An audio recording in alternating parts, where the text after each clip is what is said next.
ਅੱਜ ਦਾ ਲੈਸਨ ਦੇਖ ਰਹੇ ਸਾਰੇ ਪਿਆਰੇ ਵਿਦਿਆਰਥੀਆਂ ਨੂੰ ਮੇਰੇ ਵੱਲੋਂ ਯਾਨੀ ਕਿ ਰਾਜਵਿੰਦਰ ਸਿੰਘ ਵੱਲੋਂ ਪਿਆਰ ਭਰੀ ਸਤਿ ਸ਼੍ਰੀ ਅਕਾਲ। ਅੱਜ ਦੇ ਇਸ ਲੈਸਨ ਵਿੱਚ ਆਪਾਂ 6ਵੀਂ ਕਲਾਸ ਦਾ ਜਿਹੜਾ ਬੇਸਿਕ ਆਪਰੇਸ਼ਨਸ ਟੌਪਿਕ ਤੇ ਆਪਾਂ ਵਰਕਸ਼ੀਟਸ ਸ਼ੁਰੂ ਕੀਤੀਆਂ ਸੀਗੀਆਂ, ਜਿਹਦੇ ਵਿੱਚੋਂ 4 ਵਰਕਸ਼ੀਟਸ ਜਿਹੜੀਆਂ ਨੇ ਉਹ ਆਪਾਂ ਪਹਿਲਾਂ ਡਿਸਕਸ ਕਰ ਚੁੱਕੇ ਹਾਂ। ਅੱਜ ਦੀ ਜਿਹੜੀ ਵਰਕਸ਼ੀਟ 5ਵੀਂ ਹੈ, ਇਹ ਅਸੀਂ ਮੌਲਿਕ ਸੰਕਰਿਆਵਾਂ ਦੀ ਬੇਸਿਕ ਆਪਰੇਸ਼ਨਸ ਦੀ 5th ਵਰਕਸ਼ੀਟ ਭਾਗ ਦੇ ਉੱਤੇ ਬੇਸਡ ਹੈ। तो आप शुरू करते हैं, देखते हैं वर्कशीट 5 बेसिक ऑपरेशंस मौलिक संक्रियावां ਦਾ ਸਭ ਤੋਂ ਪਹਿਲਾ ਸਵਾਲ ਕੀ ਹੈ। ਸੋ ਵਿਦਿਆਰਥੀਓ ਆਪਾਂ ਦੇਖਦੇ ਹਾਂ ਸਭ ਤੋਂ ਪਹਿਲਾ ਸਵਾਲ ਸਕਰੀਨ ਦੇ ਉੱਤੇ ਤੁਸੀਂ ਦੇਖ ਸਕਦੇ ਹੋ। ਪ੍ਰਸ਼ਨ 1, 20 ਵਸਤੂਆਂ 4 ਲੋਕਾਂ ਵਿੱਚ ਵੰਡਣ ਤੇ ਹਰੇਕ ਨੂੰ 5-5 ਵਸਤੂਆਂ ਮਿਲਦੀਆਂ ਹਨ, ਜਦੋਂ ਕਿ 5 ਲੋਕਾਂ ਵਿੱਚ ਵੰਡਣ ਤੇ ਹਰੇਕ ਨੂੰ 4-4 ਵਸਤੂਆਂ ਮਿਲਦੀਆਂ ਹਨ। ਕੀ ਅਜਿਹੀਆਂ ਹੋਰ ਉਦਾਹਰਨਾਂ ਦੱਸ ਸਕਦੇ ਹੋ? ਇਹ ਤੁਹਾਨੂੰ ਕਿਹੜੇ ਨਤੀਜਿਆਂ ਵੱਲ ਲਿਜਾਂਦੇ ਹਨ? ਠੀਕ ਹੈ ਜੀ, ਕੋਈ ਵੀ ਵਸਤੂਆਂ ਜਿਹੜੀਆਂ 20 ਅਗਰ ਉਹ 4 ਲੋਕਾਂ ਦੇ ਵਿੱਚ ਅਸੀਂ ਵੰਡਦੇ ਹਾਂ ਤਾਂ ਹਰ ਇੱਕ ਨੂੰ 5-5 ਮਿਲਦੀਆਂ ਨੇ। 5 ਲੋਕਾਂ ਵਿੱਚ ਵੰਡਣ ਤੇ ਹਰੇਕ ਨੂੰ 4-4 ਵਸਤੂਆਂ ਜਿਹੜੀਆਂ ਨੇ ਉਹ ਮਿਲਦੀਆਂ ਨੇ। ਵਿਦਿਆਰਥੀਓ ਇਸੇ ਤਰ੍ਹਾਂ ਦੀਆਂ ਅਸੀਂ ਹੋਰ ਵੀ ਬਹੁਤ ਸਾਰੀਆਂ ਉਦਾਹਰਨਾਂ ਲੈ ਸਕਦੇ ਹਾਂ। ਜਿੱਦਾਂ ਇਹਦੇ ਵਿੱਚ ਹੀ ਅਗਰ ਅਸੀਂ ਗੱਲ ਕਰੀਏ, ਜੇਕਰ 20 ਵਸਤੂਆਂ ਨੂੰ ਅਸੀਂ 2 ਲੋਕਾਂ ਦੇ ਵਿੱਚ ਵੰਡਣਾ ਹੋਵੇ ਤਾਂ ਹਰੇਕ ਨੂੰ 10-10 ਵਸਤੂਆਂ ਪ੍ਰਾਪਤ ਹੋਣਗੀਆਂ। ਜੇ ਅਸੀਂ 20 ਵਸਤੂਆਂ ਨੂੰ 10 ਲੋਕਾਂ ਵਿੱਚ ਵੰਡਣਾ ਹੋਵੇ ਤਾਂ ਹਰ ਇੱਕ ਨੂੰ 2-2 ਵਸਤੂਆਂ ਜਿਹੜੀਆਂ ਨੇ ਉਹ ਪ੍ਰਾਪਤ ਹੋਣਗੀਆਂ। ਠੀਕ ਹੈ, ਕਨਸੈਪਟ ਆਫ ਡਿਵੀਜ਼ਨ ਜਿਹੜਾ ਹੈ ਉਹ ਅਸੀਂ ਇਹਦੇ ਵਿੱਚ ਸਮਝਾਂਗੇ। ਹਾਂਜੀ ਵਿਦਿਆਰਥੀਓ, ਜੇ ਸਾਡੇ ਕੋਲ 20 ਵਸਤੂਆਂ ਨੇ ਔਰ ਇਹ ਅਸੀਂ 4 ਲੋਕਾਂ ਦੇ ਵਿੱਚ ਵੰਡਣੀਆਂ ਨੇ ਤਾਂ ਅਸੀਂ ਇਹਨੂੰ 4 ਦੇ ਨਾਲ ਭਾਗ ਕਰਾਂਗੇ, ਭਾਵ ਵੰਡ ਦਿਆਂਗੇ। ਭਾਗ ਕਰਨ ਨੂੰ ਅਸੀਂ ਵੰਡਣਾ ਵੀ ਬੋਲਦੇ ਹਾਂ। 20 ਨੂੰ ਜਦੋਂ ਅਸੀਂ 4 ਨਾਲ ਵੰਡਾਂਗੇ ਤਾਂ 5 ਚੌਕਾ 20 ਹੁੰਦਾ, ਸਾਡੇ ਕੋਲ ਬਰਾਬਰ ਕੀ ਆ ਜਾਏਗਾ 5। ਇਸ ਤੋਂ ਸਾਨੂੰ ਇਹ ਪਤਾ ਚੱਲਦਾ ਹੈ ਕਿ 20 ਵਸਤੂਆਂ ਨੂੰ 4 ਲੋਕਾਂ ਵਿੱਚ ਵੰਡਣ ਤੇ ਹਰੇਕ ਨੂੰ ਕਿੰਨੀ ਮਿਲੇਗੀ? 5-5। ਠੀਕ ਹੈ, ਵੈਰੀ ਗੁੱਡ। ਇਸੇ ਤਰ੍ਹਾਂ ਅਗਰ 20 ਵਸਤੂਆਂ ਨੂੰ ਅਸੀਂ 5 ਲੋਕਾਂ ਵਿੱਚ ਵੰਡਾਂਗੇ, ਭਾਵ ਉਹਨਾਂ ਦੇ 5 ਹਿੱਸੇ ਕਰਾਂਗੇ, ਤਾਂ ਇਹਦੇ ਵਿੱਚੋਂ ਸਾਨੂੰ ਕਿੰਨੇ ਹਿੱਸੇ ਜਿਹੜੇ ਹਰ ਇੱਕ ਦੇ ਹਿੱਸੇ ਆਣਗੇ ਉਹ ਸਾਨੂੰ ਪਤਾ ਚੱਲੇਗਾ। 20 ਨੂੰ 5 ਨਾਲ ਭਾਗ ਕੀਤਾ ਤੇ ਸਾਡੇ ਕੋਲ ਕੀ ਆ ਜਾਏਗਾ? 4। Very good. ਇਸੇ ਤਰ੍ਹਾਂ ਅਗਰ 20 ਵਸਤੂਆਂ ਨੂੰ ਅਸੀਂ ਸਿਰਫ 2 ਹਿੱਸੇ ਉਹਦੇ ਕਰਨੇ ਹੋਣ, 2 ਲੋਕਾਂ ਦੇ ਵਿੱਚ ਵੰਡਣਾ ਹੋਵੇ, ਤੇ ਇਹਦਾ ਉੱਤਰ ਸਾਡੇ ਕੋਲ 10 ਆ ਜਾਏਗਾ, ਭਾਵ ਕਿ 2 ਜਣਿਆਂ ਨੂੰ ਦੋਨਾਂ ਨੂੰ 10-10 ਵਸਤੂਆਂ ਜਿਹੜੀਆਂ ਪ੍ਰਾਪਤ ਹੋਣਗੀਆਂ। ਇਸੇ ਤਰ੍ਹਾਂ ਜੇ ਅਸੀਂ 20 ਵਸਤੂਆਂ ਨੂੰ 10 ਲੋਕਾਂ ਦੇ ਵਿੱਚ ਵੰਡਾਂਗੇ ਤਾਂ ਇਹਦਾ ਉੱਤਰ ਸਾਡੇ ਕੋਲ ਕੀ ਆਏਗਾ? 2, ਭਾਵ ਕਿ 20 ਚੀਜ਼ਾਂ 10 ਦੇ ਵਿੱਚ ਵੰਡੀਆਂ ਤਾਂ ਹਰ ਇੱਕ ਨੂੰ 2-2 ਵਸਤੂਆਂ ਜਿਹੜੀਆਂ ਉਹ ਪ੍ਰਾਪਤ ਹੋਣਗੀਆਂ। ਠੀਕ ਹੈ ਜੀ, ਤੋ ਇਹੋ ਜਿਹੀ ਸਮੱਸਿਆ, ਇਹੋ ਜਿਹੀ ਸਥਿਤੀ ਜਦੋਂ ਵੀ ਬਣਦੀ ਹੈ ਉਸ ਵੇਲੇ ਅਸੀਂ ਕੀ ਕਰਨਾ ਹੁੰਦਾ? ਅਸੀਂ ਭਾਗ ਕਰਨਾ ਹੁੰਦਾ ਹੈ। ਇਸੇ ਤਰ੍ਹਾਂ ਮੰਨ ਲਓ ਮੇਰੇ ਕੋਲ 8 ਵਸਤੂਆਂ ਨੇ, 8 ਜਿਹੜੇ ਬਾਕਸ ਨੇ, ਮੈਂ ਇੱਥੇ 8 ਬਾਕਸ ਬਣਾ ਲਾਂਗਾ। ਠੀਕ ਹੈ, 1 2 3 4 5 6 7 ਤੇ 8। ਠੀਕ ਹੈ, ਤੋ ਇਹ ਬਾਕਸ ਜਿਹੜੇ 8 ਨੇ ਉਹ ਮੰਨ ਲਓ 4 ਜਣਿਆਂ ਦੇ ਵਿੱਚ, 4 ਬੱਚਿਆਂ ਦੇ ਵਿੱਚ ਅਸੀਂ ਬਰਾਬਰ ਵੰਡਣੇ ਨੇ। ਤੋ ਸਾਨੂੰ ਕਿਵੇਂ ਪਤਾ ਲੱਗੇਗਾ ਕਿ ਹਰ ਇੱਕ ਬੱਚੇ ਨੂੰ ਕਿੰਨੇ ਬਾਕਸ ਮਿਲਣੇ ਚਾਹੀਦੇ ਆ?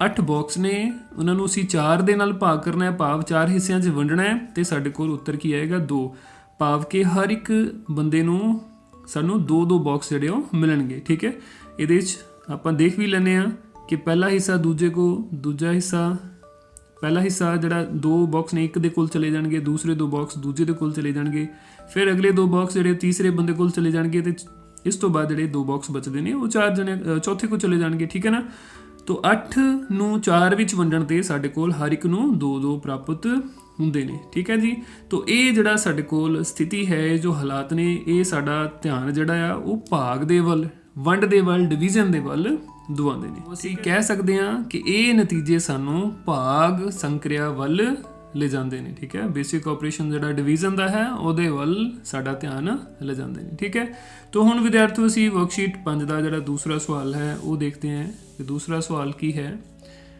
ਤੁਸੀਂ ਦੇਖ ਸਕਦੇ ਹੋ ਸਕਰੀਨ ਤੇ ਕਿ ਖਾਲੀ ਬਕਸਿਆਂ ਵਿੱਚ ਉਚਿਤ ਸੰਖਿਆ ਭਰੋ। ਠੀਕ ਹੈ, ਇਹ ਸਾਡੇ ਕੋਲ ਕੁਝ ਖਾਲੀ ਬਕਸੇ ਦਿੱਤੇ ਹੋਏ ਨੇ ਇਹਦੇ ਵਿੱਚ, ਤਾਂ ਉਹਨਾਂ ਦੇ ਵਿੱਚ ਅਸੀਂ ਉਚਿਤ ਜਿਹੜੀ ਸੰਖਿਆ ਹੈ ਉਹ ਭਰਨੀ ਹੈ। ਠੀਕ ਹੈ, ਇਹਦੇ 'ਚ ਸਾਡੇ ਕੋਲ ਸਭ ਤੋਂ ਪਹਿਲਾਂ ਇਹਦੇ 'ਚ ਸੰਖਿਆ ਆਉਂਦੀ ਹੈ, ਫਿਰ ਭਾਜਕ ਆਉਂਦਾ ਹੈ, ਫਿਰ ਭਾਗਫਲ ਤੇ ਫਿਰ ਬਾਕੀ। ਤਾਂ ਵਿਦਿਆਰਥੀਓ ਸਭ ਤੋਂ ਪਹਿਲਾਂ ਆਪਾਂ ਸੰਖਿਆ, ਭਾਜਕ, ਭਾਗਫਲ ਅਤੇ ਬਾਕੀ ਦੇ ਬਾਰੇ ਥੋੜ੍ਹਾ ਜਾਣਾਂਗੇ, ਫਿਰ ਅਸੀਂ ਇਹ ਸਵਾਲ ਜਿਹੜੇ ਆ ਉਹ ਹੱਲ ਕਰਾਂਗੇ। ਠੀਕ ਹੈ ਜੀ ਬੱਚਿਓ, ਮੰਨ ਲਓ ਅਸੀਂ 81 ਨੂੰ 7 ਦੇ ਨਾਲ ਭਾਗ ਕਰਨਾ ਹੈ, ਭਾਵ ਅਸੀਂ 81 ਨੂੰ 7 ਦੇ ਨਾਲ ਵੰਡਣਾ ਹੈ। ਤਾਂ ਜਦੋਂ ਅਸੀਂ 81 ਨੂੰ 7 ਨਾਲ ਵੰਡਾਂਗੇ, 81/7, तो 81 ਨੂੰ ਅਸੀਂ ਵਿੱਚ ਰੱਖਾਂਗੇ, ਇਹਨੂੰ 7 ਦੇ ਨਾਲ ਅਸੀਂ ਭਾਗ ਕਰਾਂਗੇ। ਠੀਕ ਹੈ, तो 7 ਦਾ ਜਦੋਂ ਅਸੀਂ ਪਹਾੜਾ ਪੜ੍ਹਦੇ ਹਾਂ 1 7 7 ਸਾਡੇ ਕੋਲ ਆਉਂਦਾ, ਇੱਥੇ ਭਾਗਫਲ ਸਾਡੇ ਕੋਲ 1 ਆ ਜਾਏਗਾ, ਇੱਥੇ 7 ਆ ਜਾਏਗਾ। ਠੀਕ ਹੈ, ਇਹਨੂੰ ਜਦੋਂ ਅਸੀਂ ਮਾਈਨਸ ਕਰਾਂਗੇ 8 ਦੇ ਵਿੱਚੋਂ 7 ਤਾਂ ਸਾਡੇ ਕੋਲ ਬਾਕੀ ਕੀ ਥੱਲੇ ਬਚੇਗਾ 1। ਤੇ ਹੁਣ ਅਸੀਂ ਇਹ ਜਿਹੜਾ ਉੱਪਰ 1 ਸਾਡੇ ਕੋਲ ਬਚਿਆ ਹੈ ਇਹਨੂੰ ਵੀ ਨੀਚੇ ਉਤਾਰ ਲੈਂਦੇ ਹਾਂ। ਠੀਕ ਹੈ, तो 7 ਨੂੰ ਜਦੋਂ ਹੁਣ ਅਸੀਂ 11 ਨੂੰ 7 ਨਾਲ ਵੰਡਣਾ ਹੈ ਤਾਂ 1 7 7 7 ਦੂਣੀ 14, 2 ਨਾਲ ਕਰਨ ਤੇ ਸਾਡੇ ਕੋਲ ਜਿਹੜਾ 14 ਹੈ ਉਹ 11 ਤੋਂ ਵੱਡਾ ਹੋ ਜਾਂਦਾ ਹੈ। ਸੋ ਭਾਵ ਅਸੀਂ 7 ਏਕਮ 7 ਹੀ ਕਰਾਂਗੇ, तो ये साडे कोल फिर 7 आएगा, इत्थे माइनस करांगे तो 11 दे विचों 7 माइनस कीते साडे कोल 4 जिहड़ा है वो संख्या प्राप्त हुंदी है।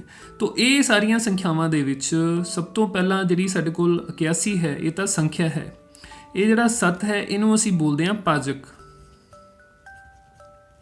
ठीक है, भाजक बोलदे हां। इस तो बाद जिहड़ा साडे कोल 11 है इहनूं असीं भागफल बोलदे हां, और जिहड़ा 4 है इनू असी बाकी बोलते हैं। ठीक है, तो संख्या 81 नूं जदों असी 7 दे नाल भाग कीता तो साडे कोल भागफल जो है वो 11 प्राप्त होया ते बाकी जिहड़ा है वो 4 प्राप्त होया। इसी तरह हुण जदों असी लिखना है सवाल करन लगे तो असी संख्या दे हेठां संख्या लिखांगे जो कि साडे कोल 81 है, इनू असी भाज भी बोलते हैं, और दूसरा असी भाजक लिखांगे। भाजक साडे कोल 7 है, इस तो बाद असी भागफल लिखांगे, भागफल साडे कोल 11 है ते फिर असी बाकी लिखांगे ते बाकी साडे कोल इहदे विच 4 है। ठीक है विद्यार्थियों, प्यारे विद्यार्थियों इहदे विच असी एक चीज़ जिहड़ी होर ध्यान दे विच रखनी है, इस सवाल दे विच असी देखिया कि सानू संख्या ते भाजक दोनों पता सी, दोनों नूं वरत के असी भागफल अते बाकी जिहड़े ने वो पता कीते ने। ठीक है, जेकर सानू संख्या दे नाल भागफल अते बाकी पहलां दित्ते होण और असी भाजक पता करना होवे तो भाजक पता करन दे लई असी हमेशा की करना है, पहलां संख्या दे विचों असी बाकी नूं माइनस कर देंगे, भाव के घटा देंगे। ठीक है, संख्या दे विचों बाकी नूं माइनस करांगे और भागफल दे नाल इहनूं भाग कर देंगे तां ये साडे कोल भाजक आ जावेगा। ठीक है, जिद्दां कि असी हुण सवाल जिहड़े कुछ इदां दे 1 2 करांगे। जिवें इहदे 'ਚ ਅਸੀਂ ਕਰ ਸਕਦੇ ਹਾਂ संख्या 81 ਸੀ, 81 ਦੇ ਵਿੱਚੋਂ ਅਸੀਂ 4 ਮਾਈਨਸ ਕਰਾਂਗੇ ਤੇ ਉਹਨੂੰ ਭਾਗ ਕਿੰਨੇ ਨਾਲ ਕਰਾਂਗੇ, ਭਾਗਫਲ ਦੇ ਨਾਲ, ਭਾਵ 11 ਦੇ ਨਾਲ।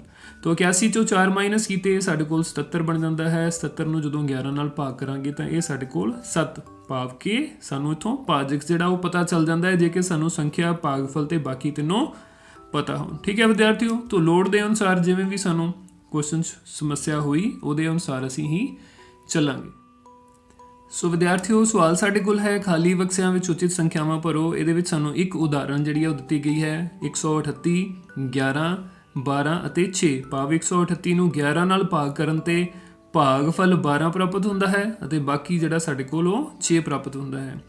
ਇਸੇ ਤਰ੍ਹਾਂ ਸਾਡੇ ਕੋਲ ਅਗਲੀ ਜਿਹੜੀ ਪਹਿਲਾ ਸਵਾਲ ਹੈ, ਅਗਲੀ ਸਮੱਸਿਆ ਹੈ 158 ਨੂੰ 13 ਨਾਲ ਭਾਗ ਕਰਨ ਤੇ ਭਾਗਫਲ 12 ਹੈ ਪਰ ਬਾਕੀ ਜਿਹੜਾ ਹੈ ਉਹ ਅਸੀਂ ਪਤਾ ਕਰਨਾ ਹੈ। ਠੀਕ ਹੈ, ਤਾਂ ਆਓ ਅਸੀਂ ਦੇਖਦੇ ਹਾਂ ਕਿਵੇਂ ਅਸੀਂ 158 ਨੂੰ ਪਹਿਲਾਂ ਭਾਗ ਕਰਾਂਗੇ 13 ਦੇ ਨਾਲ ਤੇ ਭਾਗਫਲ 12 ਤੇ ਬਾਕੀ ਸਾਡੇ ਕੋਲ ਕੀ ਬਚਦਾ ਹੈ। ਠੀਕ, ਸੋ ਵਿਦਿਆਰਥੀਓ 158 ਨੂੰ 13 ਨਾਲ ਅਸੀਂ ਭਾਗ ਕਰਾਂਗੇ। ਠੀਕ ਹੈ, तो 13 एकम 13 सब तो पहला 13 ही साढ़े कोल आएगा, माइनस करांगे साढ़े कोल 2 बाकी बचेगा, उपरों 8 आएगा। ठीक है, हुण 13 दूना 26, 13 ਨੂੰ 2 ਨਾਲ ਗੁਣਾ ਕੀਤਾ ਸਾਡੇ ਕੋਲ 26 ਪ੍ਰਾਪਤ ਹੋਏਗਾ ਤੇ ਬਾਕੀ ਸਾਡੇ ਕੋਲ 2 ਬਚੇਗਾ। ਠੀਕ ਹੈ ਜੀ, तो ਭਾਗਫਲ ਤਾਂ ਸਾਨੂੰ ਪਹਿਲਾਂ ਹੀ ਕੁਐਸਚਨ ਦੇ ਵਿੱਚ ਜਿਹੜਾ ਦਿੱਤਾ ਹੋਇਆ ਤੇ ਜੋ ਅਸੀਂ ਪਤਾ ਕਰਨਾ ਸੀ ਬਾਕੀ ਉਹ ਸਾਡੇ ਕੋਲ ਕਿੰਨਾ ਆ ਗਿਆ 2।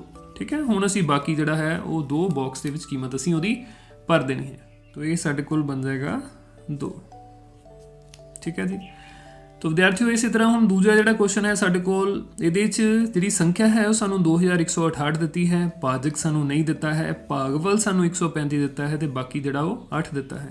ਆਪਾਂ ਹੁਣੇ ਗੱਲ ਕਰਕੇ ਆਏ ਹਾਂ ਕਿ ਜੇਕਰ ਅਸੀਂ ਭਾਜਕ ਪਤਾ ਕਰਨਾ ਹੋਵੇ, ਇਸੇ ਤਰ੍ਹਾਂ ਦਾ ਇੱਕ ਸਵਾਲ ਸਾਡੇ ਕੋਲ ਪੰਜਵਾਂ ਵੀ ਇੱਥੇ ਹੈ। ਜੇਕਰ ਅਸੀਂ ਭਾਜਕ ਪਤਾ ਕਰਨਾ ਹੋਵੇ ਤਾਂ ਉਹਦੇ ਲਈ ਅਸੀਂ ਕੀ ਕਰਨਾ ਹੈ, ਸਭ ਤੋਂ ਪਹਿਲਾਂ ਸੰਖਿਆ ਜਿਹੜੀ ਹੈ ਸੰਖਿਆ ਦੇ ਵਿੱਚੋਂ ਬਾਕੀ ਨੂੰ ਮਾਈਨਸ ਕਰ ਦੇਣਾ ਹੈ, ਭਾਵ 21 ਦੇ ਵਿੱਚੋਂ 2168 2168 ਦੇ ਵਿੱਚੋਂ ਅਸੀਂ 8 ਨੂੰ ਮਾਈਨਸ ਕਰਾਂਗੇ ਤਾਂ ਇਹ ਸਾਡੇ ਕੋਲ 2160 ਬਚ ਜਾਏਗਾ। ਉਸ ਤੋਂ ਬਾਅਦ 2160 ਨੂੰ ਅਸੀਂ 135 ਦੇ ਨਾਲ ਭਾਗ ਕਰ ਦੇਣਾ ਹੈ।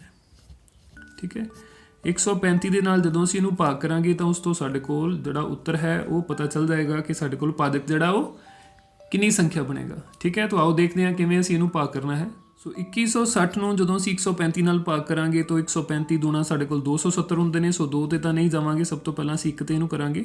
ਇਹ ਸਾਡੇ ਕੋਲ 135 ਆਏਗਾ। ਸੋ ਮਾਈਨਸ ਕੀਤੇ ਆ 6 ਦੇ ਵਿੱਚੋਂ 5 ਕੱਢਿਆ 1 ਆਏਗਾ ਸਾਡੇ ਕੋਲ। ਠੀਕ ਹੈ, ਉਸ ਤੋਂ ਬਾਅਦ ਇੱਥੇ ਅਸੀਂ ਹਾਸਲ ਲਵਾਂਗੇ ਤੇ 11 ਬਣ ਜਾਏਗਾ, ਇੱਥੇ 1 ਬਣੇਗਾ। तो 11 ਦੇ ਵਿੱਚੋਂ ਜਦੋਂ ਅਸੀਂ 3 ਮਾਈਨਸ ਕੀਤੇ ਤਾਂ ਇਹ 8 ਬਚਣਗੇ ਔਰ ਇਹ ਸਾਡੇ ਕੋਲ 0 ਬਚੇਗਾ। ਠੀਕ ਹੈ ਜੀ, तो 81 ਸਾਡੇ ਕੋਲ ਜਿਹੜਾ ਬਚਦਾ ਹੈ। ਇਸ ਤੋਂ ਬਾਅਦ 0 ਅਸੀਂ ਉੱਪਰੋਂ ਉਤਾਰ ਲਵਾਂਗੇ। ਠੀਕ ਹੈ, तो ਹੁਣ 135 ਨੂੰ ਅਸੀਂ ਕਿੰਨੇ ਨਾਲ ਗੁਣਾ ਕਰੀਏ ਕਿ ਸਾਡੇ ਕੋਲ ਜਿਹੜਾ 810 ਪ੍ਰਾਪਤ ਹੋ ਜਾਵੇ। 135 ਨੂੰ ਅਸੀਂ 6 ਨਾਲ ਗੁਣਾ ਕਰਕੇ ਦੇਖ ਲੈਂਦੇ ਹਾਂ। 6 5 30 3 ਹਾਸਲ, 6 ਤੇ 18, 18 ਤੇ 3 ਜਿਹੜਾ ਸਾਡੇ ਕੋਲ 21 ਬਣੇਗਾ। तो ਇੱਥੇ 1 ਆ ਜਾਏਗਾ, 2 ਹਾਸਲ, 6 ਕਮ 6, 6 ਤੇ 2 8। ਠੀਕ ਹੈ ਜੀ, ਸੋ ਵਿਦਿਆਰਥੀਓ 135 ਨੂੰ ਜਦੋਂ ਅਸੀਂ 6 ਨਾਲ ਗੁਣਾ ਕਰਦੇ ਹਾਂ ਤਾਂ ਸਾਡੇ ਕੋਲ 810 ਸੰਖਿਆ ਜਿਹੜੀ ਪ੍ਰਾਪਤ ਹੁੰਦੀ ਹੈ, ਜਿਹਦੇ ਨਾਲ ਬਾਕੀ ਸਾਡੇ ਕੋਲ ਕੀ ਬਚਦਾ ਹੈ, 0 ਬਚ ਜਾਂਦਾ ਹੈ। ਠੀਕ ਹੈ ਜੀ, तो ਇਹਦੇ ਵਿੱਚ ਸਾਡੇ ਕੋਲ ਜਿਹੜਾ ਸਵਾਲ ਦੇ ਵਿੱਚ ਜੋ ਪੁੱਛਿਆ ਗਿਆ ਸੀ ਉਹ ਸਾਨੂੰ ਕੀ ਚਾਹੀਦਾ ਸੀ, ਭਾਜਕ। ਸੋ ਅਸੀਂ ਗੱਲ ਕੀਤੀ ਸੀ ਕਿ ਜੇ 2160 ਨੂੰ ਅਸੀਂ 135 ਨਾਲ ਭਾਗ ਕਰਾਂਗੇ, ਜੋ ਸਾਡੇ ਕੋਲ ਸੰਖਿਆ ਹੋਏਗੀ ਉਹ ਹੀ ਸਾਡੇ ਕੋਲ ਇਸ ਸਵਾਲ ਦਾ, ਦਿੱਤੇ ਹੋਏ ਸਵਾਲ ਦਾ ਭਾਜਕ ਹੋਏਗਾ। ਸੋ 2160 ਨੂੰ 135 ਨਾਲ ਭਾਗ ਕਰਨ ਤੇ ਸਾਡੇ ਕੋਲ ਬਚਿਆ ਹੈ 16। तो ਇਹ 16 ਸਾਡੇ ਕੋਲ ਇਸ ਸਵਾਲ ਦਾ ਭਾਜਕ ਬਣੇਗਾ। ਠੀਕ ਹੈ ਵਿਦਿਆਰਥੀਓ, तो ਇਸੇ ਢੰਗ ਦੇ ਨਾਲ ਦੂਜਾ ਸਵਾਲ ਸਾਡੇ ਕੋਲ ਹੈ। ਇਸ ਤੋਂ ਬਾਅਦ ਤੀਜਾ ਸਵਾਲ ਸਾਡੇ ਕੋਲ ਹੈ 1699 ਨੂੰ ਅਸੀਂ 14 ਨਾਲ ਭਾਗ ਕਰੀਏ ਤਾਂ ਸਾਡੇ ਕੋਲ ਬਾਕੀ ਜਿਹੜਾ 9 ਬਚਦਾ ਹੈ, ਭਾਗਫਲ ਕਿੰਨਾ ਦਾ ਹੈ ਉਹ ਅਸੀਂ ਪਤਾ ਕਰਕੇ ਇੱਥੇ ਲਿਖਣਾ ਹੈ। तो ਆਓ ਅਸੀਂ 1699 ਨੂੰ 14 ਦੇ ਨਾਲ ਭਾਗ ਕਰਕੇ ਦੇਖਦੇ ਹਾਂ।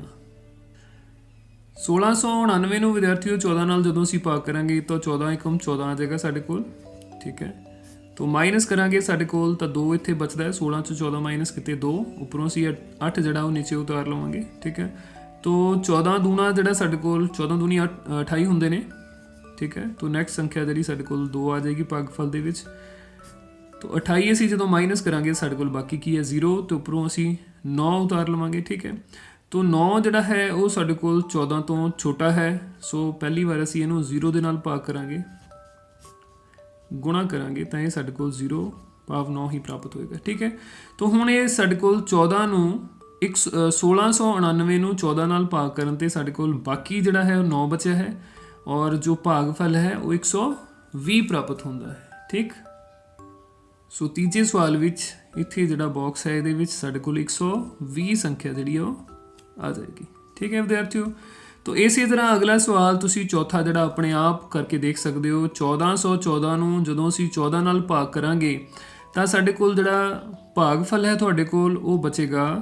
ਇਹ ਤੁਸੀਂ ਆਪਣੇ ਆਪ ਕੋਸ਼ਿਸ਼ ਕਰਨੀ ਹੈ ਤੇ ਆਨਸਰ ਜਿਹੜਾ ਉਹ ਮੈਚ ਕਰਕੇ ਦੇਖ ਲੈਣਾ ਹੈ। ਇਹ ਸਾਡੇ ਕੋਲ ਬਚੇਗਾ 101।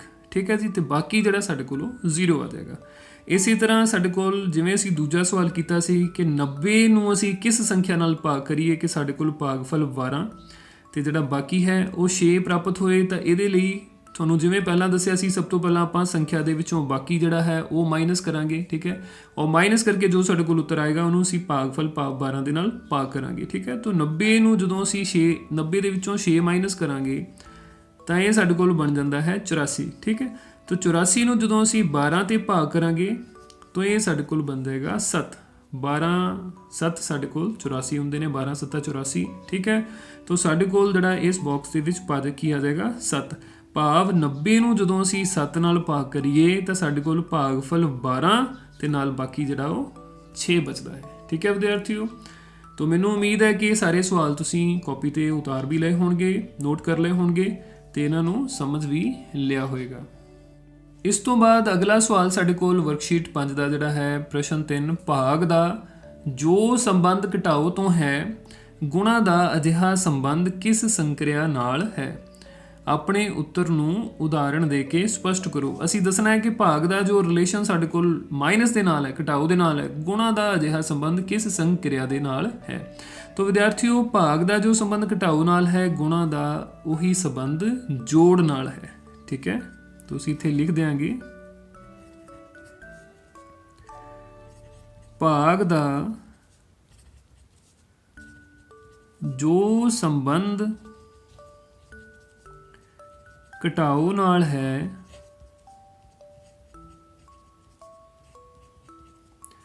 ਗੁਣਾ ਦਾ ਅਜਿਹਾ ਸੰਬੰਧ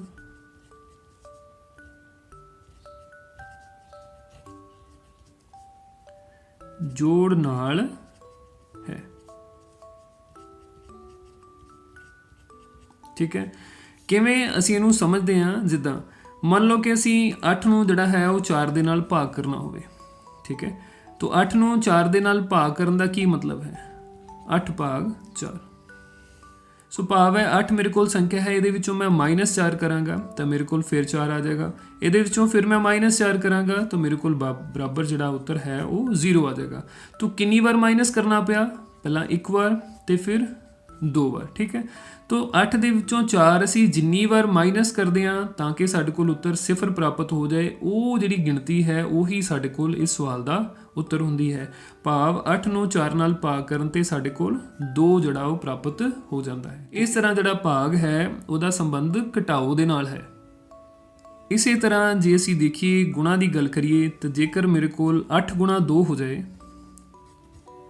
ਤਾਂ 8 ਗੁਣਾ 2 ਦਾ ਭਾਵ ਹੁੰਦਾ ਹੈ 8 ਟਾਈਮਸ 2, 8 ਵਾਰੀ 2।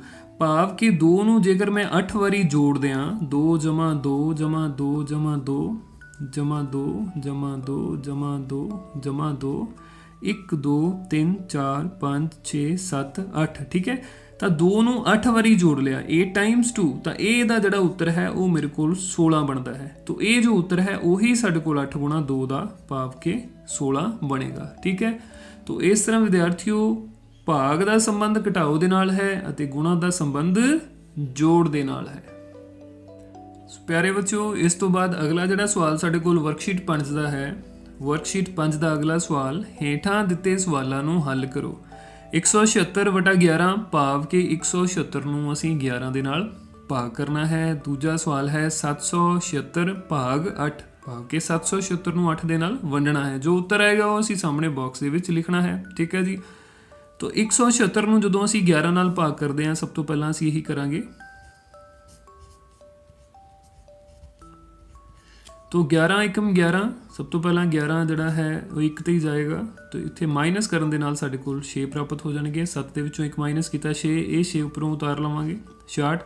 ਫਿਰ 11 6 66 ਹੋ ਜਾਏਗਾ ਸਾਡੇ ਕੋਲ। ਠੀਕ ਹੈ, 6 ਨਾਲ ਫਿਰ ਅਸੀਂ ਗੁਣਾ ਕਰਾਂਗੇ ਤਾਂ 66 ਆਏਗਾ ਤੇ ਭਾਵ ਬਾਕੀ ਸਾਡੇ ਕੋਲ ਜਿਹੜਾ ਉਹ 0 ਬਚ ਜਾਂਦਾ ਹੈ। ਠੀਕ ਹੈ, ਤਾਂ 176 ਨੂੰ 11 ਨਾਲ ਭਾਗ ਜਦੋਂ ਅਸੀਂ ਕੀਤਾ ਤਾਂ ਸਾਡੇ ਕੋਲ ਉੱਤਰ ਕੀ ਪ੍ਰਾਪਤ ਹੋਇਆ? 16। ਵੈਰੀ ਗੁੱਡ, ਸ਼ਾਬਾਸ਼। ਮੈਨੂੰ ਉਮੀਦ ਹੈ ਕਿ ਤੁਸੀਂ ਮੇਰੇ ਤੇ ਨਾਲ ਇਹ ਸਵਾਲ ਹੱਲ ਕਰ ਰਹੇ ਹੋ ਔਰ ਮੇਰੇ ਤੋਂ ਪਹਿਲਾਂ ਵੀ ਹੱਲ ਕਰ ਰਹੇ ਹੋ। ਠੀਕ ਹੈ, ਤਾਂ 776 ਨੂੰ ਹੁਣ ਅਸੀਂ 8 ਦੇ ਨਾਲ ਭਾਗ ਕਰਨਾ ਹੈ। ਠੀਕ ਹੈ, ਤਾਂ ਚਲੋ ਬੱਚਿਓ ਜਲਦੀ ਆਪਾਂ ਇਹਨੂੰ ਹੁਣ 776 ਨੂੰ 8 ਦੇ ਨਾਲ ਭਾਗ ਕਰਾਂਗੇ। Very good, 776/8। 776 ਨੂੰ 8 ਨਾਲ, 8 ਸਾਡੇ ਕੋਲ ਇਹਦੇ 'ਚ ਭਾਜਕ ਹੈ।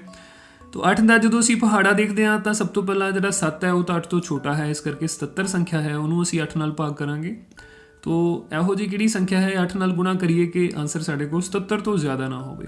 ਠੀਕ ਹੈ, 8 ਨਾਮ 72 ਹੁੰਦੇ ਨੇ ਮੇਰੇ ਕੋਲ, ਸੋ 72 ਇੱਥੇ ਆ ਜਾਏਗਾ। ਮਾਈਨਸ ਜਦੋਂ ਅਸੀਂ ਕਰਾਂਗੇ ਤਾਂ 7 ਦੇ ਵਿੱਚੋਂ 2 ਮਾਈਨਸ ਕੀਤੇ ਤਾਂ 5 ਆਏਗਾ। ਠੀਕ, ਤਾਂ 7 ਚੋਂ 7 ਮਾਈਨਸ ਕੀਤੇ ਤਾਂ 0 ਆਏਗਾ। ਤਾਂ ਉੱਪਰੋਂ ਅਸੀਂ 6 ਜਿਹੜਾ ਹੁਣ ਉਤਾਰਾਂਗੇ ਕਿਉਂਕਿ ਕੱਲੀ 5 ਸੰਖਿਆ 8 ਤੋਂ ਛੋਟੀ ਹੈ। 56, ਤਾਂ 8 ਨੂੰ ਕਿਸ ਸੰਖਿਆ ਨਾਲ ਗੁਣਾ ਕਰੀਏ? ਸਾਡੇ ਕੋਲ 56 ਪ੍ਰਾਪਤ ਹੋਏ। 8 ਦੇ ਪਹਾੜੇ ਦੇ ਵਿੱਚ 56 ਆਉਂਦੇ ਨੇ, 8 7 56 ਸਾਡੇ ਕੋਲ ਹੁੰਦੇ ਨੇ। ਠੀਕ ਹੈ, ਤਾਂ 7 ਜਿਹੜੀ ਅਗਲੀ ਸੰਖਿਆ ਸਾਡੇ ਕੋਲ ਆ ਜਾਏਗੀ, ਤਾਂ 8 7 56, ਬਾਕੀ ਸਾਡੇ ਕੋਲ ਇਹਦੇ 'ਚ 0 ਆ ਜਾਏਗਾ। ਤਾਂ ਭਾਵ 776 ਨੂੰ 8 ਨਾਲ ਭਾਗ ਕਰਨ ਤੇ 97 ਪ੍ਰਾਪਤ ਹੁੰਦਾ ਹੈ। ਠੀਕ ਹੈ ਜੀ, ਤਾਂ ਇਹਦੇ ਨਾਲ ਸਾਡੇ ਕੋਲ ਪਹਿਲੇ ਦੇ 2 ਪਾਰਟ ਜਿਹੜੇ ਹੱਲ ਹੋ ਜਾਂਦੇ ਨੇ। ਇਸ ਤੋਂ ਬਾਅਦ ਤੀਜਾ ਸਵਾਲ ਸਾਡੇ ਕੋਲ ਵਿਦਿਆਰਥੀਓ ਹੈ, ਰਾਜੂ ਨੇ 8 ਕਮੀਜ਼ਾਂ 784 ਰੁਪਏ ਵਿੱਚ ਖਰੀਦੀਆਂ।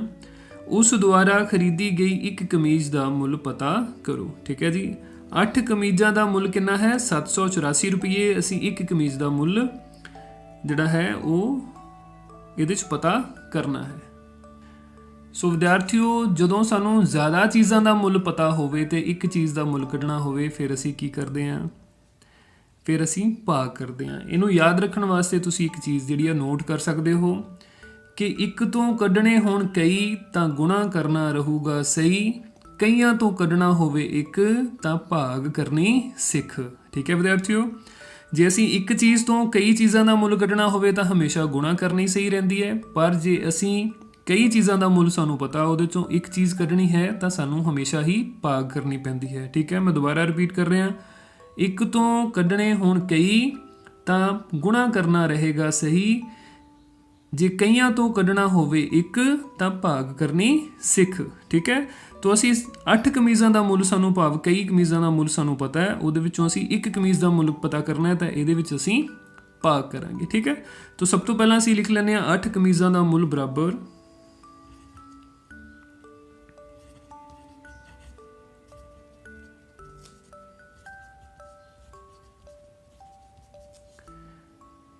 ਇਹ ਸਾਡੇ ਕੋਲ 784 रुपए है। ठीक है, तो एक कमीज का मुल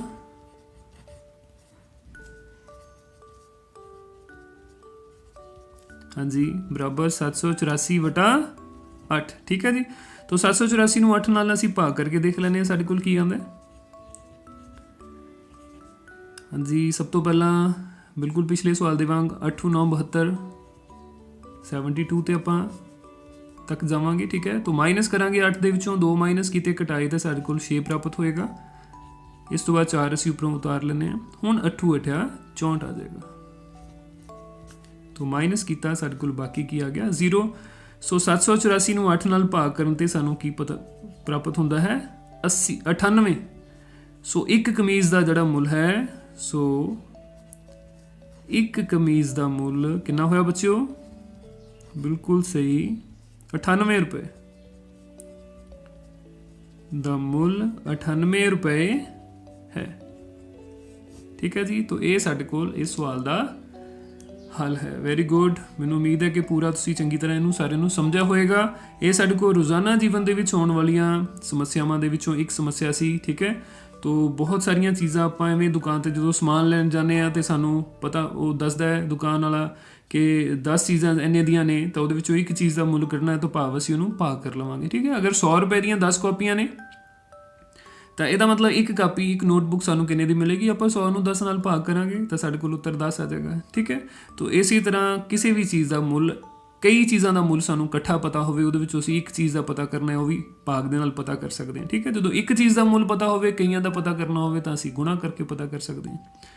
ठीक है, तो इस तरह जिहड़ा गणित है मैथ विशा है ये साडे कोल जिंदगी दे विच बहुत जगह काम आउंदा है। बहुत सारियां कैलकुलेशन साडियां जिहड़ियां वो गणित तो बिना काम साडे नहीं चल सकते। ठीक है जी, तो आओ इस तो बाद अगला जिहड़ा सवाल है साडे कोल 5वां वो असीं देखदे हां। 5वें दे विच साडे कोल 2 पार्ट ने। पहला साडे कोल है अजिहे शाब्दिक सवाल बनाओ जिस विच हेठां दित्ती संक्रियावां आउण, इन्हां नूं हल भी करो। तो इहदे विच साडे कोल दिता होया है 492 नूं असीं 4 दे नाल भाग करना है तो उहदा जो उत्तर आएगा वो इत्थे लिखना है। तो असी इस समस्या के लिए इस संक्रिया के लिए ऑपरेशन के लिए असी कोई शाब्दिक सवाल भी जोड़ा अपने कोलों बनाना है। जिवें असी कल गुणा के सवाल भी बनाए सन, इस तरह भाग का सवाल भी असी बनाना है। तो विद्यार्थियों 492 नूं असी 4 नाल भाग करन दा भाव है कि 492 नूं असी 4 हिस्सिਆਂ ਦੇ ਵਿੱਚ ਵੰਡ ਰਹੇ हैं ना, 4 हिस्सिਆਂ ਦੇ ਵਿੱਚ भाग करन जा रहे हैं। तो ਇਹਦਾ मतलब कोई साडे कोल चीज़ है जिहदी कि गिणती साडे कोल 492 है, असी उहनूं 4 जगह बराबर बराबर वंडना चाहुंदे हां, इसलिए सानूं 4 नाल भाग करना पै रहा है। तो इस तरह दीयां बहुत सारियां शाब्दिक ਜਿਹੜੀਆਂ ਸਮੱਸਿਆਵਾਂ ਨੇ शाब्दिक सवाल ने वो बनाए जा सकते हैं। ਉਹਦੇ ਵਿੱਚੋਂ ਇੱਕ ਹੁਣ ਸਮੱਸਿਆ ਇੱਥੇ ਮੈਂ ਲਿਖ ਦਾਂਗਾ ਆਪਣੇ ਕੋਲੋਂ, ਇਸੇ ਤਰ੍ਹਾਂ ਦੀਆਂ ਤੁਸੀਂ ਆਪਣੇ ਕੋਲੋਂ ਵੀ ਸਮੱਸਿਆਵਾਂ ਬਣਾ ਕੇ ਲਿਖ ਸਕਦੇ ਹੋ। ਠੀਕ ਹੈ ਜੀ, ਸੋ ਆਪਾਂ ਲਿਖਦੇ ਹਾਂ ਸੰਜੀਵਨ ਕੋਲ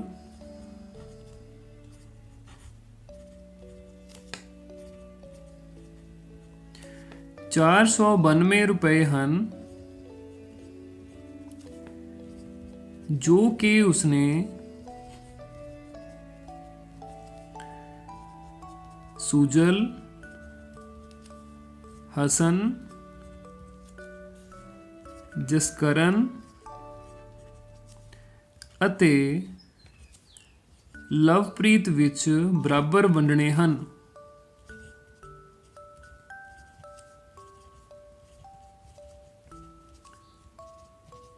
बराबर वंडने हन।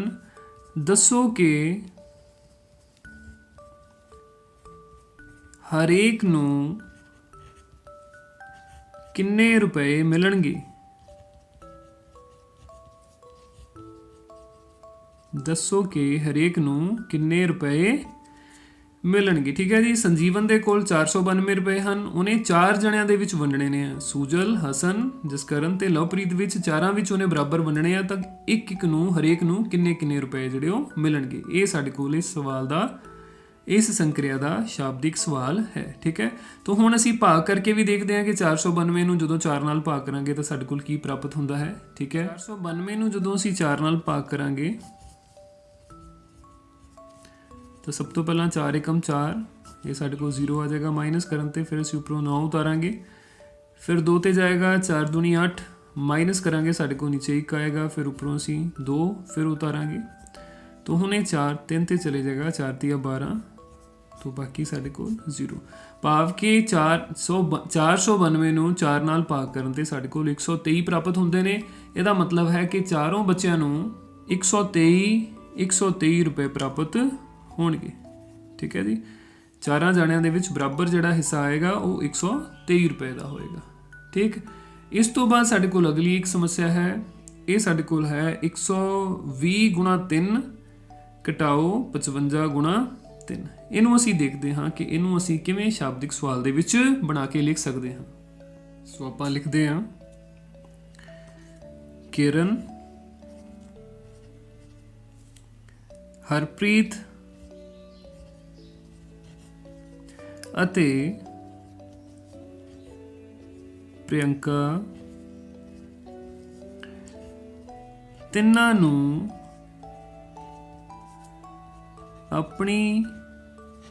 ਆਪਣੀ ਮਾਤਾ ਤੋਂ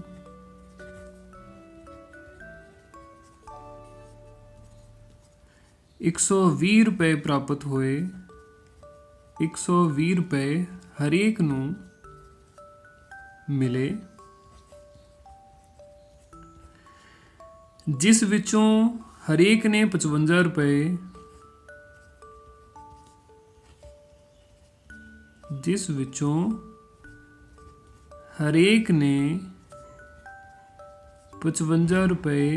ਰਾਹਤ ਕੋਸ਼ ਵਿੱਚ ਦਾਨ ਦਿੱਤੇ।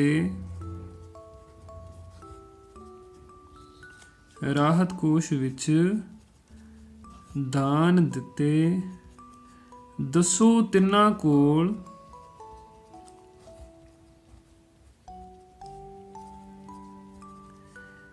ਕੁੱਲ ਕਿੰਨੀ ਰਾਸ਼ੀ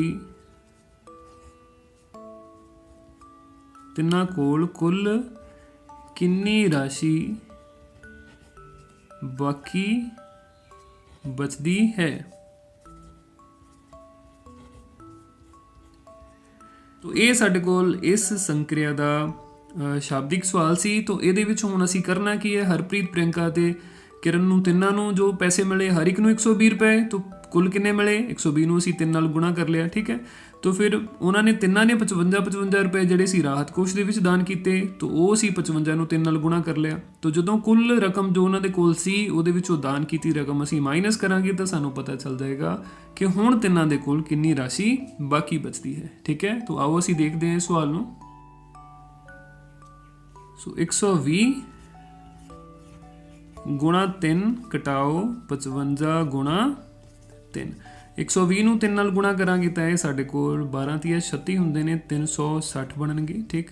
ਤੋ 55 ਨੂੰ 3 ਨਾਲ ਅਸੀਂ ਜਦੋਂ ਅਸੀਂ ਗੁਣਾ ਕਰਾਂਗੇ ਤਾਂ 55 ਤੀਆ ਸਾਡੇ ਕੋਲ 165 ਬਣ ਜਾਂਦੇ ਨੇ। ਠੀਕ ਹੈ। ਤੋ 360 ਦੇ ਵਿੱਚੋਂ ਜਦੋਂ ਅਸੀਂ 165 ਮਾਈਨਸ ਕਰਾਂਗੇ ਤਾਂ ਇਹ ਸਾਡੇ ਕੋਲ ਉੱਤਰ ਜਿਹੜਾ ਹੈ ਉਹ ਬਣ ਜਾਏਗਾ 360 ਘਟਾਓ 165 ਤੇ 10, ਇੱਥੇ ਸਾਡੇ ਕੋਲ 5 ਬਚੇ, 10 ਦੇ ਵਿੱਚੋਂ 5 ਮਾਈਨਸ ਕੀਤੇ 5 ਆਏਗਾ। ਫਿਰ ਅਸੀਂ ਇੱਧਰੋਂ ਹਾਸਲ ਲਾਵਾਂਗੇ, ਇੱਥੇ 15 ਬਣ ਜਾਏਗਾ। 15 ਚੋਂ 6 ਮਾਈਨਸ ਕੀਤੇ 9 ਬਣੇਗਾ, ਔਰ 2 ਦੇ ਵਿੱਚੋਂ 1 ਮਾਈਨਸ ਕੀਤਾ 1 ਬਣੇਗਾ। ਠੀਕ ਹੈ। ਤੋ ਇਹ ਸਾਡੇ ਕੋਲ 195 ਬਾਕੀ ਜਿਹੜਾ ਹੈ ਉਹ ਬਚਦਾ ਹੈ। ਭਾਵ ਕਿ ਤਿੰਨਾਂ ਦੇ ਕੋਲ ਜਿਹੜੀ ਕੁੱਲ ਰਾਸ਼ੀ ਹੈ ਉਹ ਕਿੰਨੀ ਬਚੇਗੀ 195 ਰੁਪਏ। ਸੋ ਭਾਵ ਇਸ ਸਵਾਲ ਦਾ ਜਿਹੜਾ ਉੱਤਰ ਹੈ ਸਾਡੇ ਕੋਲ ਉਹ ਕਿੰਨਾ ਆ ਜਾਏਗਾ ਇੱਥੇ 195। ਠੀਕ ਹੈ ਵਿਦਿਆਰਥੀਓ, ਇਹ ਸਾਡੇ ਕੋਲ ਮੌਲਿਕ ਸੰਕ੍ਰਿਆਵਾਂ ਬੇਸਿਕ ਆਪਰੇਸ਼ਨਸ ਦੀ 5ਵੀਂ ਵਰਕਸ਼ੀਟ ਸੀ ਜਿਹੜੀ ਕਿ ਭਾਗ ਦੇ ਨਾਲ ਸੰਬੰਧਿਤ ਸੀ। ਆਪਾਂ ਸਾਰੇ ਸਵਾਲ ਇਹਦੇ ਹੱਲ ਕੀਤੇ ਨੇ ਤੁਸੀਂ ਸਾਰੇ ਸਵਾਲ ਨੋਟ ਵੀ ਕੀਤੇ ਹੋਣਗੇ, ਠੀਕ ਹੈ। ਤੋ ਇਸ ਤੋਂ ਬਾਅਦ ਅਗਲੀ ਵੀਡੀਓ ਦੇ ਵਿੱਚ ਆਪਾਂ ਅਗਲੇ ਲੈਸਨ ਦੇ ਨਾਲ ਫਿਰ ਦੁਬਾਰਾ ਤੁਹਾਨੂੰ ਮਿਲਾਂਗੇ। ਉਦੋਂ ਤੱਕ ਸਤਿ ਸ਼੍ਰੀ ਅਕਾਲ।